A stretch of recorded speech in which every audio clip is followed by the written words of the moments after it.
আমেরিকার ক্যালিফোর্নিয়ায় আগুন কেন কেন আগুন নিভাতে পারে না? সাংবাদিকেরা কয় আগুন কেন নিবে না, কেন নিভাতে পারি না, কেমনে লাগলো এই ব্যাপারেও জানা নাই। কেন আগুন নিবানো যায় না সাংবাদিকেরা জানে না, কিন্তু যারা মুসলমান এরা জানে ক্যালিফোর্নিয়ায় আগুন লাগলো কেন, কেন আগুন নিবানো যায় না। এ ব্যাপারে মুসলমানরা পরিপূর্ণভাবে ভালো করে জানে রে বাপ।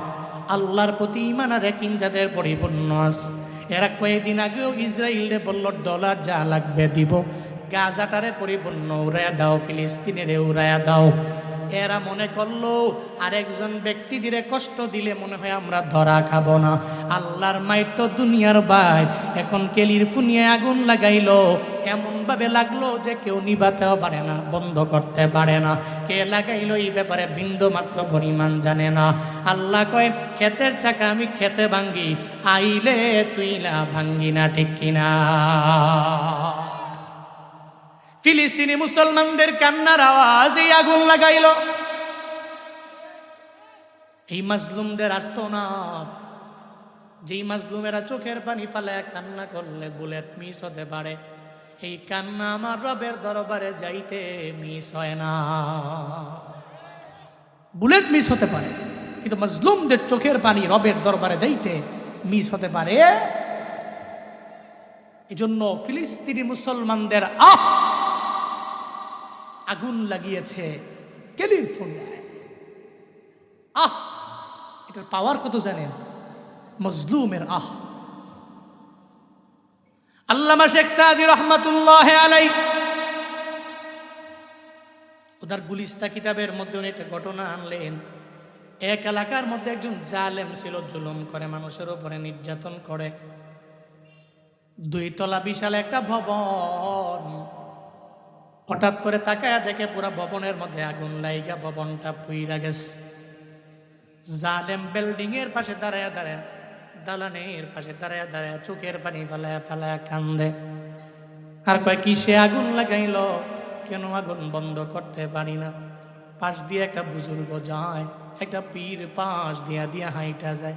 একটা পীর বুজুর্গ কয়, কিরে জালেম তুই কান্দকে? কয় 2 তলা দালানটা কে যেন আগুন লাগাইলো, কিভাবে যেন পুইরা গেল। কয় আগুন তো কেউ লাগায় না, গরিবের উপরে যে বারবার জুলুম করলা, নির্যাতন করলা, ওই গরিবের শব্দটা আমার মাওলার দরবারে পৌঁছা গেছে। ওই গরিবের শব্দের আল্লাহ আগুনটা লাগায়া দিছে। গরিবের রবের দরবারে গেছে, ওই গরিবের শব্দের আগুন তোমার 2 তলা দালানটা জ্বালায়া পুরা ভস্ম করে দিছে। এজন্য গরিবের শব্দের অনেক পাওয়ার। বলতেছিলাম বান্দার হক মারাত্মক, নষ্ট করা যাবে। নবীজি মনে আসেনি? কান টানলে মাথা আসে না? হ্যাঁ, নবীজি বলতে লাগলেন, আবু জাহাল তোমার হক না, বান্দার হক দাও, টাকা তোমার না। ধমক দিলেন। আবু জাহাল কয় কি মুহাম্মদ, একবারের জায়গায় 2 বার বললে তুমি মনে করছো তোমার ছেড়ে দিমু না? তোর বাড়ি আইনা তোমারেও তোমার দেহ থেকে কল্লাটা আলাদা করে দিব। নাউজুবিল্লাহ পড়বেন না। এটা বলার পরে দৌড়ে যখন চলে গেল আবু জাহাল ঘরের মধ্যে, তরবারি আইনা আমার নবীর দেহ থেকে কল্লা আলাদা করে দিবে। মায়ার নবীর ডানেও কেউ নাই, বামেও কেউ নাই, সামনেও কেউ নাই, পেছনে কেউ নাই। মনে রাখবারে বাবা, দুনিয়ার কেউ যেখানে নাই, ওই জায়গায় আমার আল্লাহ আছে না? না, আল্লাহ তো আছে। মায়ার নবী বলল, মালিক এখন আমার সাহায্যকারী কেউ নাই, তুমি চাইলে তো আমার একটু সাহায্য করতে পারো রে আল্লাহ। আল্লাহ কয়, আমার নবী আমার কাছে সাহায্য চাইলো, আমি কেন আমার নবীর সাহায্য করব না? ও জিবরাইল, একটা বাঘ সাইজে আমার নবীর পাশে গিয়া দাঁড়ায়া যাও। আবু জাহালের দরবার থেকে টাকাগুলা উড্ড কইরা ইহুদির হাতের মধ্যে পৌঁছায়া দাও। জিবরাইল বাঘ সেজে যখন আমার মায়ার নবীর দিকে দৌড়ায়া যায়, একটা পর্যায়ে নবী দাঁড়ানো, আমার মায়ার নবী তাকায়া তাকায়া দেখে বাঘ দৌড়ায় আসে। আবু জাহাল তরবারি আইনা দেখে একটা বাঘ আমার নবীর দিকে আসে। আবু জাহাল কয়, মুহাম্মদ তুমি এখান থেকে সরে যাও, নাইলে বাঘ তোমারে খেয়ে ফেলবে, তোমারে মেরে ফেলবে। আমার মায়ার নবী বলে, ও আবু জাহাল, না না, বাকি আমারে খায় নাকি তোমারে খায়, একটু পরে টের বাবা, একটু পরে টের পেয়ে যাবা, বাকি আমারে ধরে নাকি তোমারে ধরে। এমন একটা হালাতে যখন একটা পর্যায়ে দেখা গেল বাঘ আমার নবীর পাশে এসে দাঁড়ায়া যায়, আবু জাহাল তাকায়া দেখে বাঘ শুধু আবু জাহাল রে খাওয়ার জন্য দৌড়ায়। নবী তাকায়া দেখে বাঘ যায় না, নবীর পাশেই বাঘটা এসে দাঁড়ায় রইল। আবু জাহাল ভয় পেয়ে গেল, আমার নবীরে বলতে লাগলো, মুহাম্মদ তুমি বাঘটারে থামাও, কারণ এই বাঘ খাওয়ার জন্য আমার দিকে দৌড়ায়। আমার মায়ার নবী কয়, না না আবু জাহাল, বাঘ তো তোমার দিকে যায় না, তুমি বাঘের কেন এত ভয় পাও? আবু জাহাল কয়, না না বাঘটারে থামাও, বাঘ আমার দরবারে আসে। নবী দেখে বাঘ যায় না, আবু জাহাল দেখে বাঘ আবু জাহাল খাওয়ার জন্য দৌড়ায়। এই কুদরত দুনিয়ার কারণ, এই কুদরত একজনের, চিল্লায়া বলো তার না। কার কুদরত? কাদের কুদরত দারি বর কামাল, আন্তা রব্বি আন্তা হাসবি যুল জালাল, তুহি কাদের জলিলুল্লাহ জাহাদা বহর হালে, তুহি মেরা নগাহদা। আল্লাহ পাকের কুদরতে মোট। আবু জাহাল তাকায়া দেখে বাঘ আবু জাহালের দিকে দৌড়ায়। মায়ান নবী দেখে বাঘ আবু জাহালের দিকে যায় না, বরং দাঁড়ায় রইল। আমার মায়ান নবী কই, আবু জাহাল বাঘের যদি এত ভয় পাও, তাহলে বাঘের আল্লাহ রে কেন ভয় পাও না? বাঘের এত ডরাও, তাহলে বাঘের আল্লাহ তো কোন আছে? আল্লাহর কেন ডরাও না?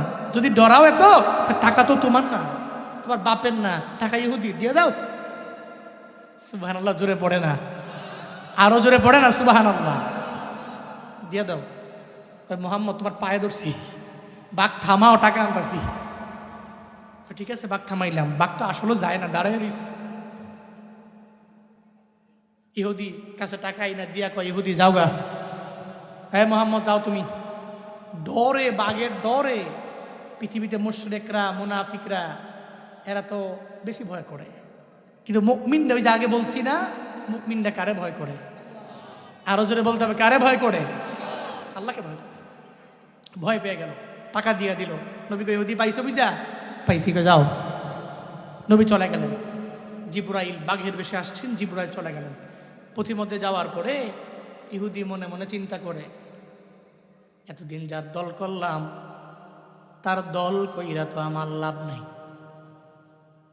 যেই ব্যক্তিটা আমানতদার না, যে বিন্দুমাত্র পরিমাণ মানুষের আমানতটাকে আমানতদারিতার সাথে রাখতে পারে না, জীবনেও কোনোদিন তার দলের মেম্বার আমি হতে পারি না। যেই মুহাম্মদের গালি দিলাম সারা জীবন লাগায়া, ওই মুহাম্মদের মতো আমানতদার এই দুনিয়ার মধ্যে আর 2 নাম্বার কেউ হতে পারে না। যেই মুহাম্মদের গালি দিয়েছি, ওই মুহাম্মদ একটা কালেমার দাওয়াত দেয়, জীবনেও কোনোদিন এটা মিথ্যা হতে পারে না, পারে না। ইহুদি দৌড়ে চলে গেল আমার মায়ার নবীর দরবারে, যা কয়, ও মুহাম্মদ তুমি আমার যে উপকার করলা, তুমি আমার টাকাটাই আবু জাহালের দরবার থেকে আমারে ফিরে আইনা দিলা। তোমার মতো ভালো মানুষ এই জগতের মধ্যে কেউ হতে পারে না। তুমি যেই ধর্মের দাওয়াত দাও, ওই ধর্মের একজন সদস্য আমারে বানায়া দাও, আমারে পড়ায়া দাও লা ইলাহা ইল্লাল্লাহ মুহাম্মাদুর রাসূলুল্লাহ সাল্লাল্লাহু আলাইহি ওয়াসাল্লাম। আমারে কালেমা পড়ায়া মুসলমান বানায় দাও।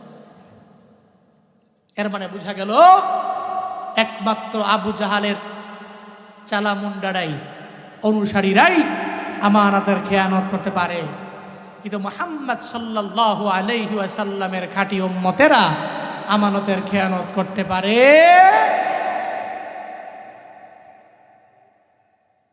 2 নাম্বার গেল। 3 নাম্বার নবীজি বলছেন যাকাতু মাগরামা, আমার উম্মতেরা যাকাতকে মনে করবে জরিমানা।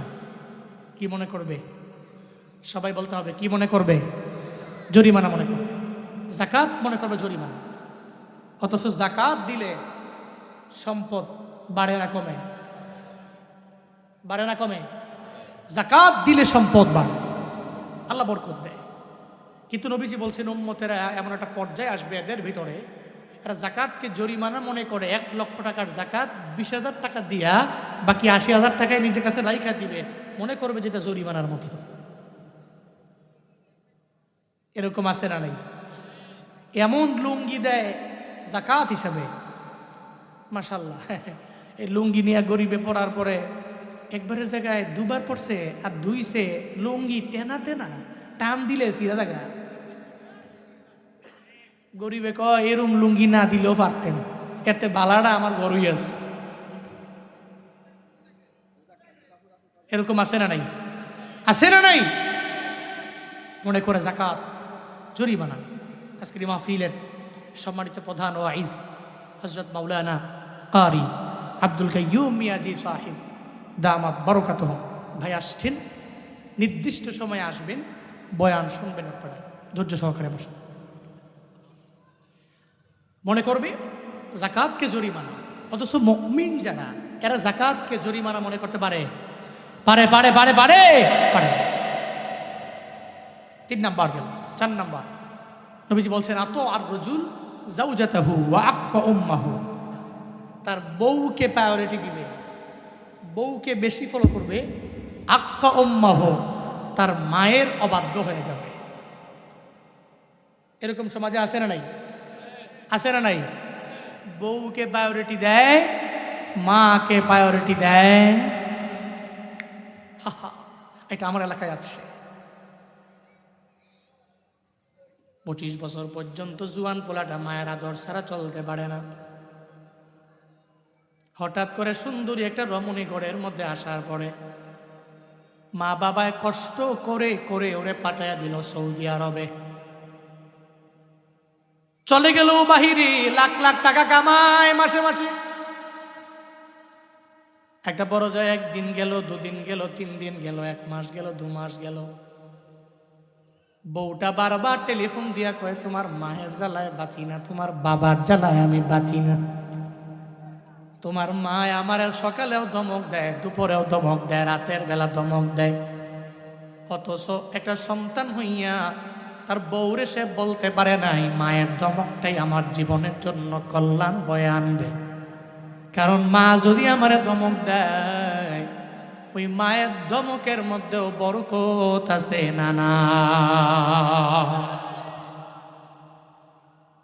বাবা যদি আমারে ধমক দেয়, ওই ধমকের মধ্যেও আমার জন্য বড় বরকত। আল্লাহ বাবার ধমকের মধ্যে আমার জন্য বরকত রাখছেন। তাহলে জীবনে কোনোদিন আমি এই কথা বলতে পারবো না বউরে আমার মায়ের কথা পাত্তা দিও না, মায়ের কথা বাদ দাও, এটা আমি বলতে পারবো না। কিন্তু এরপরেও যুবক ছেলেটা কেন যেন এবার মায়ের ফোন দেয় না, মায়ের সাথে কথাও বলে না। বাহির থেকে আসার পরে হঠাৎ করে বউ যে মায়ের কথা বারবার বলল, তোমার মায়ের সকালবেলা আমারে ধমক দেয়, দুপুরবেলা আমারে ধমক দেয়, রাতের বেলা আমারে ধমক দেয়। হঠাৎ করে এবার ওই মহিলা বলার পরে এবার মায়ের প্রতি একটা ঘৃণা জমে গেল। 25 বছর যে মায়ের আদর ছাড়া বিন্দু থেকে বিন্দু মাত্র পরিমাণ চলতে পারে না, ওই ছেলেটাই এখন সকালেও মায়ের ডাক দেয় না, দুপুরেও ডাক দেয় না, রাতের বেলাও ডাক দেয় না। এমন নিমখারাম সন্তান আমগো সমাজে আছে না না? বউরে প্রায়োরিটি দিবে, মায়ের প্রায়োরিটি দেয় না। অথচ জানে না জীবনে কোনোদিন যদি মায়ের বদদুয়া যদি আমার কপালের মধ্যে লেগে যায়, আমি জীবনে উন্নত হতে পারবো না, সফলতার দোয়ার পর্যন্ত জীবনেও কোনোদিন আমি যেতে পারবো না। মায়ের দোয়া নিয়ে যদি আগাও, মনে রাখবা ওয়াইসাল কারণী আমার রবের দরবারে এত দামি হইছে। দুনিয়ার কোনো সাধারণ আমলের দ্বারা না, বরং মায়ের দোয়ায় আমার রবের দরবারে কবুল হয়ে গেছে। পড়েন সুবহানাল্লাহ। ওয়াইসাল কারনী, ইয়েমেনে যার বাড়ি, কর নামক এলাকা, জঙ্গলের মধ্যে যার বসবাস, ওয়াইসাল কারনী রাহমাতুল্লাহি আলাইহি যার নাম, মায়ের খেদমত করে, মায়ের সেবা করে, মায়ের সাথে সব দিনের জীবন অংশটা পরিপূর্ণ কাটায় দেয়, রাতে কাটায় দেয়। মায়ার নবীর চেহারা মুবারক দেখার জন্য একদিন বলে, মা গো আমি মদিনায় যাব, নবীরে দেখার জন্য আমার যাইবার বড় মনে চায়। মায় কয়, আমার তো আর কোনো দ্বিতীয় কোনো ছেলেও নাই, আমার কোনো মেয়েও নাই। ও সন্তান আমার, তুমি যদি আমারে সাইরা মদিনায় যাও, তাইলে আমারে কে দেখবে, আমারে কে খাওয়াবে? এই চিন্তায় আমি মা পড়ে যাব। মনে হয় না খায় আমি মা দুনিয়া থেকে বিদায় নিয়ে চলে যাওয়া লাগবে। ওয়াইসাল কারনী কয়, তাহলে মা আপনি কি বলেন? কয়, তুমি আমার সঙ্গেই থাক। আমার মায়ার নবীরে দেখতে যাইতে পারে না, মায়ের কাছে পরে রইল ওয়াইসাল কারনী রাহমাতুল্লাহি আলাইহি।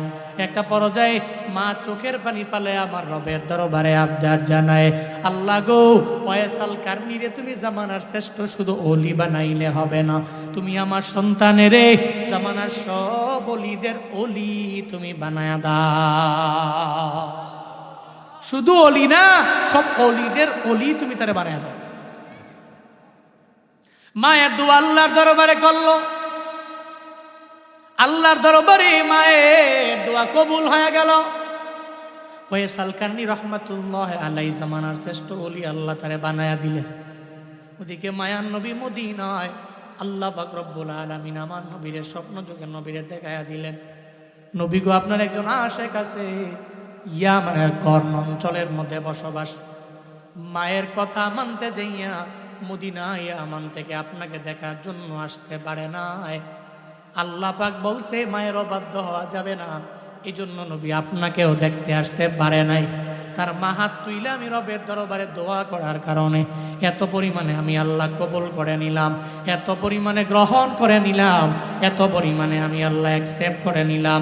আমি আল্লাহ তারে মুস্তাজাবুদ দাওয়া বানায় দিলাম, এমন মুস্তাজাবুদ দাওয়া যে দোয়া করতে দেরি হবে, আমি আল্লাহ কবুল করতে দেরি করব না। পড়েন সুবহানাল্লাহ। তারে আমি মুস্তাজাবুদ দাওয়া বানিয়ে দিলাম। কার দোয়ায়? সবাই বলতে হবে কার দোয়ায়? মায়ের দোয়া। মায়ার নবী স্বপ্ন যুগে দেখলেন ওয়াইসাল কারনীকে। ইন্তেকালের আগে আমার নবী যখন দুনিয়া থেকে বিদায় নিয়ে চলে যাবে, এমন একটা ভাব হয়ে গেল। মায়ার নবী ডাক দেয়, ওমর আমার দরবারে আসো না, আলী আমার দরবারে আসো না। ওমর আর আলীকে আমার মায়া নবী নবীর কাছে ডাকলেন আর বললেন, ওমর রে, এই আলী রে, ইয়ামেনের একটা আশেক আছে যার নাম হলো ওয়াইসাল কারনী রাহমাতুল্লাহি আলাইহি। তার নাম ওয়াইসাল কারনী। আমার মরণের পরে আমার পরনের একটা জুব্বা তার কাছে গিয়া তোমরা হাদিয়া দিয়া দিবা।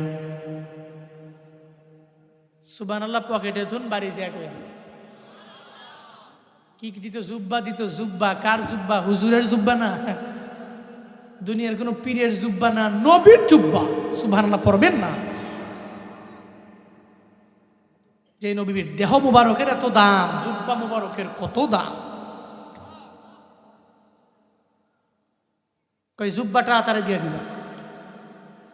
হযরত ওমর বলতে লাগলেন, নবী আমার কেমনে চিনবো ওয়াইসাল কারনীকে? আমরা ওয়াইসাল কারনীকে চিনবো কেমনে বলেন না? ওই চিনবা কি করে? ওয়াইসাল কারনীর হাতটা এমন হবে, পাটা এমন হবে, তার চেহারা এমন হবে, তার পা এমন হবে, তার বডি গঠন এটা এমন হবে, তার হাতের মধ্যে একটা সাদা দাগ দেখতে পারবা। ওয়াইসাল কারনীকে এই জিনিসগুলো দেখলেই তোমরা চিনতে পারবা। এটা বলার পরে হযরত ওমর আর আলী তো বড় অবাক হয়ে গেলেন। ডেকে বলে, পয়গম্বর, ওয়াইসাল কারনী তো আপনাকে দেখতে আসতে পারেন নাই, কিন্তু ওয়াইসাল কারনীর এই গঠন প্রণালীর ব্যাপারে আপনি কেমনে জানেন? আমার মায়ার নবী জানায়া দেয়, ও ওমর আলী আমার সাহাবী, ওয়াইসাল কারনীরে সরাসরি আমি দেখি নাই, কিন্তু ওয়াইসাল কারনীরে স্বপ্ন যুগে আমার আল্লাহ একবার না, দুবার না, তিনবার না, বহুতবার আল্লাহ পাক ওয়াইসাল কারণীরে আমার স্বপ্ন যোগে দেখায়া দিয়েছে। চিল্লা পড়া যাবে কি মারহাবা? একবার দুবার না, বহুবার ওয়াইসাল কারণীরে আল্লাহ পাক স্বপ্ন যোগে আমার দেখায়া দিয়েছে। ওয়াইসাল কারণীর জন্য বড় দামি। মনে রাখবা, নবী বলছেন, কেউ যদি আমার মায়ার নবীর স্বপ্ন যোগের মধ্যে আমার মায়ার নবীরে দেখে, তার জন্য জান্নাতটা ওয়াজিব হয়ে যায়, তার জন্য জাহান্নাম হারাম হয়ে যায়। ও হাপানিয়ার যুবক, আমার মায়ার নবীরে দেখতে পারলে এত লাভ, এত পরিমাণে ফায়দা। আল্লাহ পাক তোমার জন্য জান্নাতটারে ওয়াজিব বানায়া দিবে, জাহান্নামটারে তোমার জন্য হারাম বানায়া দিবে। নবীরে কেমনে দেখবা? একটা আমল তোমাদের শিখায়া যায়।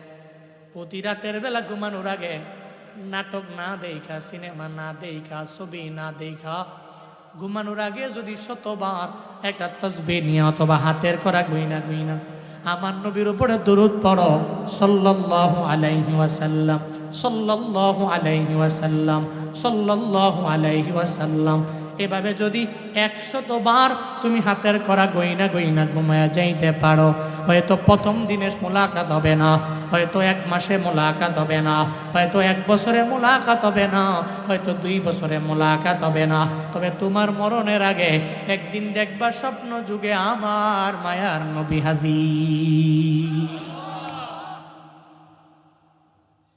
নবীরে দেখলে জান্নাত ওয়াজিব, জাহান্নাম হালাল না হারাম?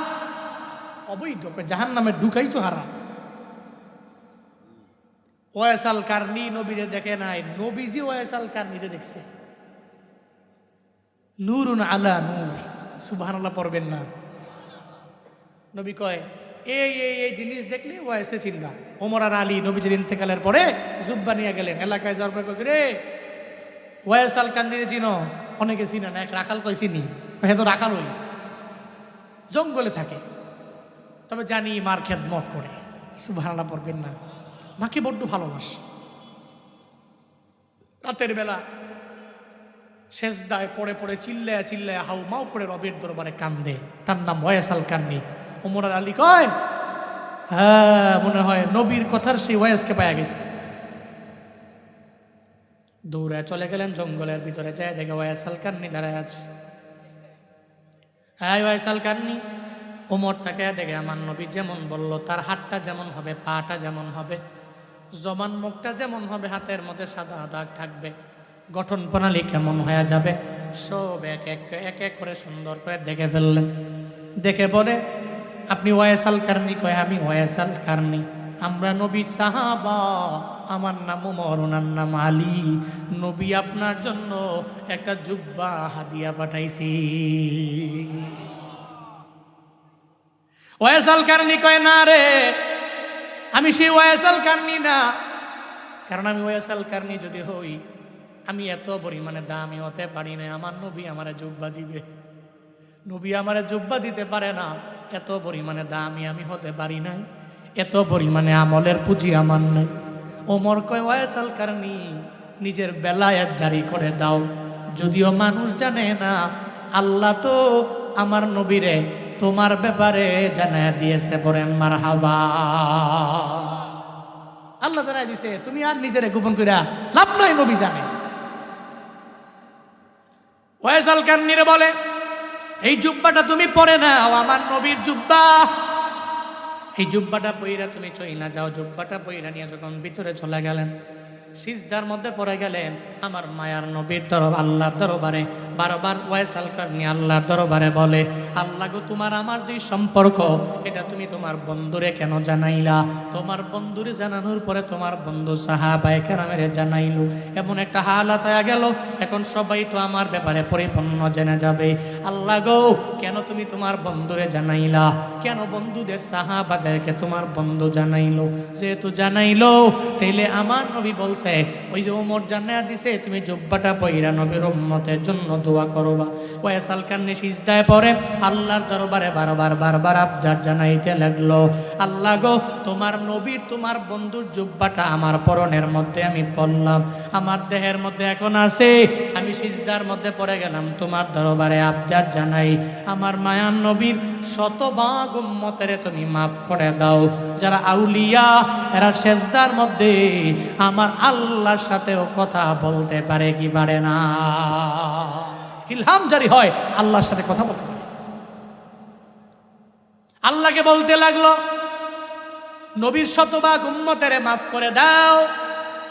আল্লাহ কয়, ওয়াইসাল কারণী পাগলামি করলে হবে না, শতভাগ উম্মতরে মাফ করলে তো হবে না।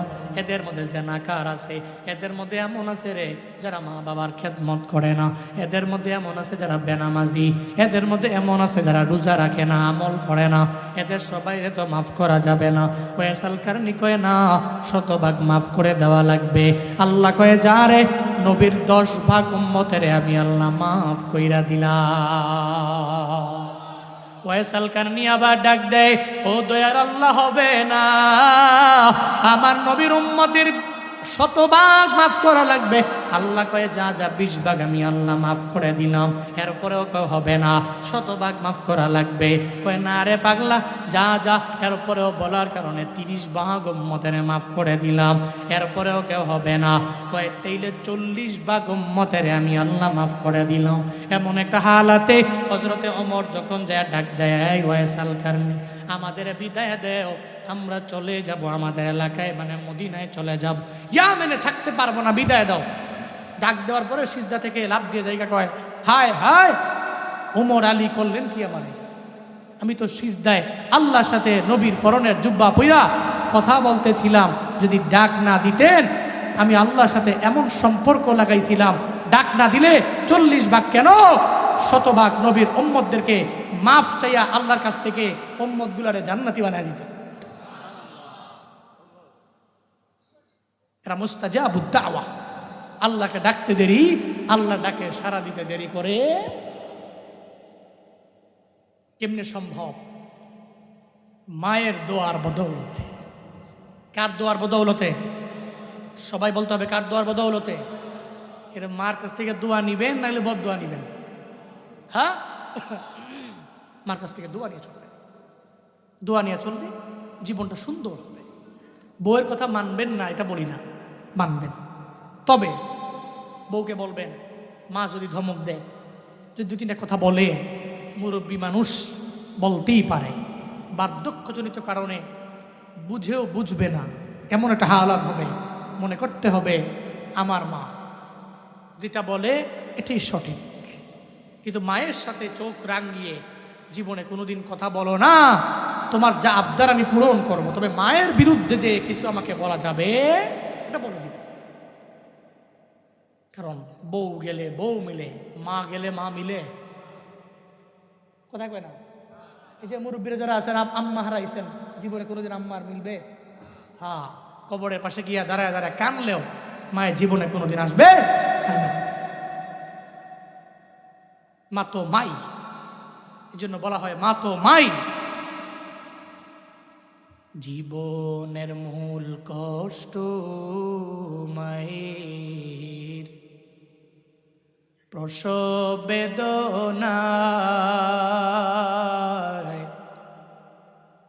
সাত আসমান সাত জমিন তখন মায়েরই মাথায়। জীবনের মূল কষ্ট মায়ের, প্রসব বেদনায়, সাত আসমান সাত জমিন তখন মায়েরই মাথায়। এমন মাকে কেমনে আজি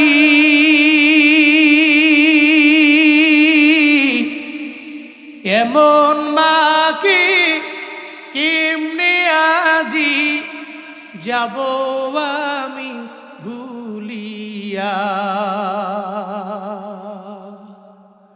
ও আমার প্রাণের মা, মা গো মা, কোথায় গেলে মোরে ছাড়িয়া। জনম দুঃখী এতিম আমি, চায় না কেহ ফিরিয়া। জনম দুঃখী এতিম আমি, চায় না কেহ ফিরিয়া। আমি যখন ছিলাম আমার মায়েরি উদরে, চলাফেরা করতেন যে মায়, কত কষ্ট করি।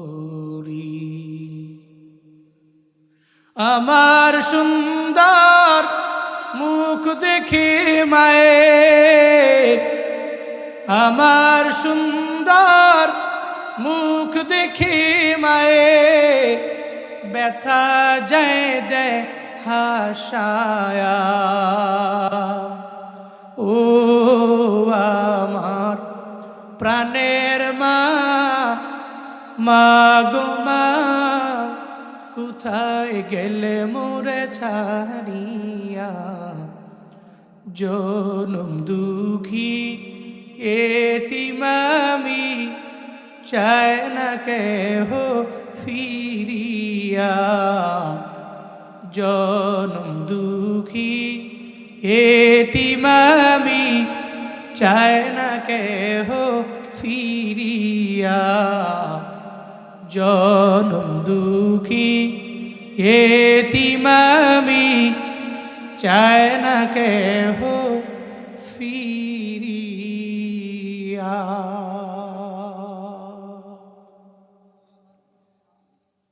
চিল্লায়া পড়া যাবে না আমার হাবা। মা চলে গেলে মা পাওয়া যাবে? ওদিন কানলেও মা আসবে? নবী বলছেন উম্মতেরা বউরে প্রায়োরিটি দিয়া মায়ের বান্ধ হবে। এরপর নবীজি বলছেন বাররা সাদিকহু জাফা আবাহু, ব্যক্তিটা বন্ধুকে আপন মনে করবে, বাপকে পর মনে করবে। বন্ধু চাইলেই টাকা দিয়ে দিবে, বাপ চাইলে 900 একটা বুঝ দিয়ে দিবে। বন্ধুদের সাথে খরচ করতে বাধে না। বাপের মাসে 3000 টাকার ওষুধ লাগে, মেডিসিনের প্রয়োজন। বড় ভাই ঠেলা দেয় মেজো ভাইরে, মেজো ভাই ঠেলা দেয় ছোট ভাইরে। ঠেলতে ঠেলতে বাপে পরে কষ্ট নিয়া অসুস্থতায় ভুগে মেডিসিনের অভাবে মারা যায়। কপাল পোড়াই সন্তান বন্ধুরে আপন মনে করে বাপরে পর মনে করে। এ সময়টা বর্তমানে আছে না নাই? আছে না নাই? নবীজি বলছেন। এরপর নবীজি বলছেন ওয়াত্তাফাতিল আসওয়াতু ফিল মাসাজিদ, মসজিদের সুরগোল বেড়ে যাবে, হট্টগোল বেড়ে যাবে, মসজিদের মধ্যে আওয়াজ বেশি হবে। এই সময়টাও আসছে। মসজিদে ঝগড়া আছে না নাই? ঝগড়া আছে। মসজিদে ঝগড়া করা যাবে? ঝগড়া করার জায়গা। দুনিয়াবি কথা বলা আদেশ না নিষেধ? অনুমতি আছে। তো ওই জায়গায় ঝগড়া করেন কেমনে? জুমার দিন আসলে তো সালামটা ফিরাইতে দেরি, খতিব সাহেব একজন দাঁড়ায় লিছে না, কয় কি রে তোরা না কইলাম এই কাজটা করতি? আর একজন হেফাজতে দাঁড়ায় কয় কি আপনি তো ফন্ডিত করেন কে রে? আর একজনে কয় তুই আমার ফন্ডিত কইলি, লেগে লাইছে না। এটা কি মসজিদ না বাজার এর বুঝি না। আছে না নাই? নিজের পণ্ডিত মনে করা যাবে। মসজিদ কার ঘর? কার ঘর? দুনিয়াবি কথা বলা যাবে? ঝগড়া লাগা যাবে? মারামারি করা যাবে? নবীজি বলছেন আমার উম্মতেরা মসজিদে হট্টগোল করবে। এরপর নবীজি বলছেন ওয়াকানা যাঈমুল কওম আরজালাহু, সম্প্রদায়ের লিড দিবে বকলম নেতা, নিজের নাম নিজে লিখতে পারে না, সে সম্প্রদায়ের লিডার, কওমের লিডার, উপজেলার লিডার, জেলার বড় নেতা। টাকা আছে, এই জন্য নেতা। আছে না নাই? কথা বলে না, আছে না নাই? আমি বলছি না নবীজি বলছেন? নবীজি বলছেন কানা যাইমুল কওম আরজালাহুম, প্রায়োরিটি দেওয়া হবে কওমের এমন এক নেতাকে যেই নেতা বক। এরপর নবীজি বলছেন উকরিমার রুজুল মাখাফাতা শাররি, ব্যক্তিকে সম্মান করা হবে তার অনিষ্টতা থেকে বাঁচার জন্য। ব্যক্তিকে সম্মান করা হবে তার অনিষ্টতা থেকে বাঁচার জন্য। কেমন? এই ব্যক্তির নাম না দিলে মসজিদ বন্ধ করে দিব, মাদ্রাসা বন্ধ হয়ে যাবে, মাহফিলের পারমিশন মিলবে না, এই ডরে পোস্টারে ব্যানারে নাম তো দিতেই হবে। একটা সময় তো এমন ছিল, এমপি সাহেবের নাম যদি বক্তাদের ওপরে না হয়, নিচে যদি হয়, তাহলে এই মাহফিলের পারমিশন মিলে না। তাহলে বোঝা গেল মন দিয়ে সম্মান করে নাই। হ্যাঁ, ডরে ভয়ে উপরে ওনার নাম দিছে, এত বড় কইরা বক্তার নাম দিছে নিচে ছোট কইরা। অথচ উনি জিন্দেগিতেও জীবনেও মাদ্রাসার বারান্দা যায় নাই, ওনার নাম দিছে বড় কইরা। কেন দিছে? উদ্দেশ্য হইল এ ব্যক্তির অনিষ্টতা থেকে আমার বাঁচতে হবে, পারমিশন তো লাগবে। নবীজি বলে গেছেন উকরিমার রুজুল মাখাফাতা শাররি, ব্যক্তিকে সম্মান করা হবে তার অনিষ্টতা থেকে বাঁচার ভয়। এরপর নবীজি বলছেন শুরিবাতিল খুমু, আমার উম্মতের ভিতরে মদ বেড়ে যাবে। কি বেড়ে যাবে? মদ্যপান। আছে না? হ্যাঁ, মদ খায়া টাল হয়া বউ রে কয় মা, মা রে কয় বউ। আছে না নাই? এই জন্য তো মদ খাওয়া হালাল না হারাম? হালাল না হারাম? হারাম। এই মনে পড়ে গেছে দুই বন্ধু মদ খায়া টাল হয়া ঢাকার শহরে হাঁটতাস। গুলিস্তানে আসার পরে এক মদখোর বন্ধু আরেক মদখোর বন্ধুরে কয় বন্ধু, গুলিস্তানের 10 তলা বিল্ডিং রাস্তার মাঝে কেমনে আইলো? এক মদখোর আরেক মদখোরে কয়, তো আরেক ওই বন্ধু কয় হেসাই তো গুলিস্তানের 10 তলা বিল্ডিং তো ছিল রাস্তার পাশে, মাঝখানে কেমনে আইলো? তো কি করবো? কয় চল তেলে ধাক্কায় সোজা করে দিই, সোজা না করতে পারলে কালকে আবার বাস আইসা অ্যাক্সিডেন্ট করবে। চল তেলে দুইজনে মিলে ধাক্কানি শুরু। ওরে ধাক্কানি কারে কয়?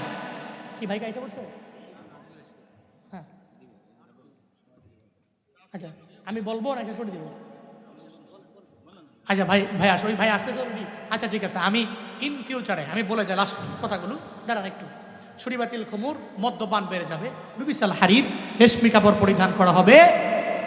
অত্তুখিজাতিল কয়নাত ওয়াল মাআজিফ, বাদ্যযন্ত্র এবং গায়ক গায়িকা নায়ক নায়িকা বেড়ে যাবে। লাআনা আখিরু হাদিহিল উম্মতি আউওয়ালাহা, এরা পূর্ববর্তী মানুষগুলোকে বেশি গালিগালাজ করবে। এই 15টার বিষয় থেকে আল্লাহ আমাদেরকে হেফাজতে থাকা, রক্ষা করার তৌফিক দান করেন। সকলেই পড়ি আমিন। বারাকাল্লাহু লানা ওয়া লাকুম ফিল কুরআনিল আযীম ওয়া নাফা'না ওয়া ইয়্যাকুম বিল আয়াত ওয়াজ যিকরিল হাকীম ওয়াস্তাগফিরুহু ইন্নাহু হুয়াল গফুরুর রহিম। ওয়াসসালামু আলাইকুম ওয়া রাহমাতুল্লাহ।